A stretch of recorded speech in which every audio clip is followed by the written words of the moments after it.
নমস্কাৰ আপোনালোকে চাই আছে অসম সংবাদ 24 ঘণ্টা। আজি আমি অসম সংবাদ 24 ঘণ্টায় আহি উপস্থিত হৈছোঁ শোণিতপুৰ জিলাৰ অন্তৰ্গত তেজপুৰ কোৰ্ট চাৰিআলিত। আৰু তেজপুৰ কোৰ্ট চাৰিআলিত থকা যি শোণিতপুৰ জিলা আয়ুক্তৰ কাৰ্যালয়, এই আয়ুক্তৰ কাৰ্যালয়ত আজি বিভিন্ন দলৰ মনোনীত প্ৰাৰ্থীসকলে নিজৰ নিজৰ মনোনয়ন পত্ৰ দাখিল কৰিছে।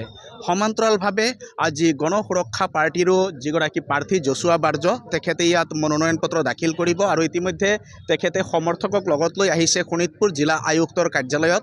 আমি তেখেতৰ পৰা কিছু কথা জনাৰ চেষ্টা কৰিম।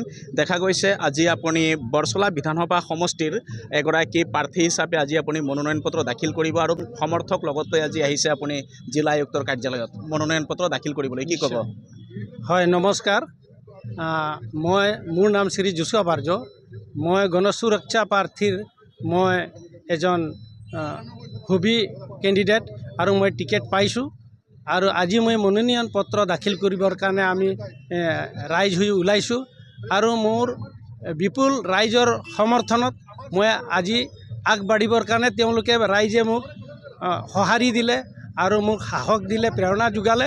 সেইকাৰণে মই আজি ৰাইজ হৈ মই মনোনয়ন পত্ৰ আজি মই দাখিল কৰিম আৰু আমাৰ বৰছলা সমষ্টিৰ বিভিন্ন জাতি জনগোষ্ঠীৰ আমাৰ ভাষা ভাষী বিভিন্ন জনগোষ্ঠী আমি অনৈক্যৰ মাজত ঐক্য আছোঁ আৰু মই এইটোৱে ভাবোঁ যে বিভিন্ন জাতি জনগোষ্ঠীৰ যি জৰ্জৰিত সমস্যাসমূহ আছে মই সেইবিলাক মই যেতিয়া মই MLA হ'ম নিশ্চয় মই ৰাইজৰ যিমান জৰ্জৰিত সমস্যাসমূহ আছে মই সেইটো সমাধা কৰিবৰ কাৰণে মই নিশ্চয় আগবাঢ়িম আৰু ৰাইজক মই এইটোৱে অৱগত কৰোঁ যে আমাৰ বৰছলা 66 নং সমষ্টিটোত নতুন এটা বৰছলা সমষ্টি মই কৰিবলৈ মই পৰিকল্পনা আছে আৰু এই পৰিকল্পনাত ৰাইজৰ সঁহাৰিত আৰু ৰাইজৰ বিপুল সমৰ্থনত মই নিশ্চয় জয় হ'ম বুলি মোৰ আশা। ধন্যবাদ।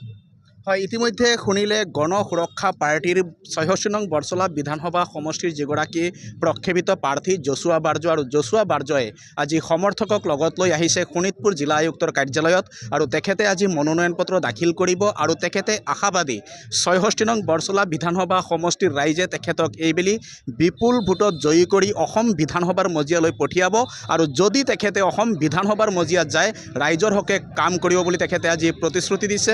আৰু এয়া হৈছে যশোৱা বাৰ্জ আৰু গণ সুৰক্ষা পাৰ্টিৰ তেখেতে 66 নং বৰছলা বিধানসভা সমষ্টিৰ প্ৰাৰ্থী আৰু বিপুল সমৰ্থকক লগত লৈ আহিছে তেখেতে আজি ইয়াত মনোনয়ন পত্ৰ দাখিল কৰিবলৈ আৰু তেখেতৰ সমৰ্থক ইয়াত আছে।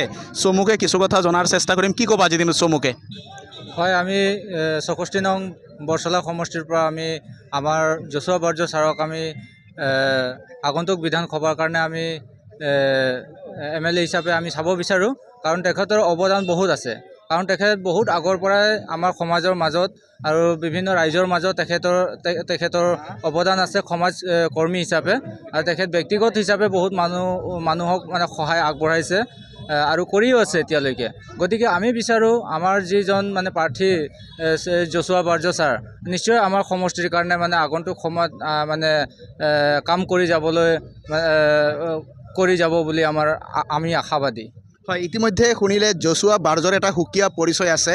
বহুতে হয়তো নাজানে যে যশোৱা বাৰ্জ আচলতে কোন। যশোৱা বাৰ্জ বিগত বহুদিনৰ পৰাই এগৰাকী সমাজকৰ্মী আৰু তেখেতে সংগঠনৰ লগত জড়িত আৰু 1987 চনৰ পৰাই বিভিন্ন ঘাত প্ৰতিঘাতৰ মাজেৰে আগবাঢ়ি অহা এগৰাকী যুৱক আছিলে যশোৱা বাৰ্জ আৰু যশোৱা বাৰ্জ এইবেলি প্ৰাৰ্থী হৈছে এই বৰছলা বিধানসভা সমষ্টিৰ। আমিও আশা কৰোঁ তেখেতৰ ৰাজনৈতিক ভৱিষ্যত সুৰক্ষিত হওক তাৰে কামনা কৰি সকলোৱে অসম সংবাদ 24 ঘণ্টা চাই থকাৰ কাৰণে মই প্ৰশান্ত বৈশ্যই তেজপুৰ কোৰ্ট চাৰিআলিৰ পৰাই সকলোলৈ অভিবাদন জ্ঞাপন কৰিছোঁ।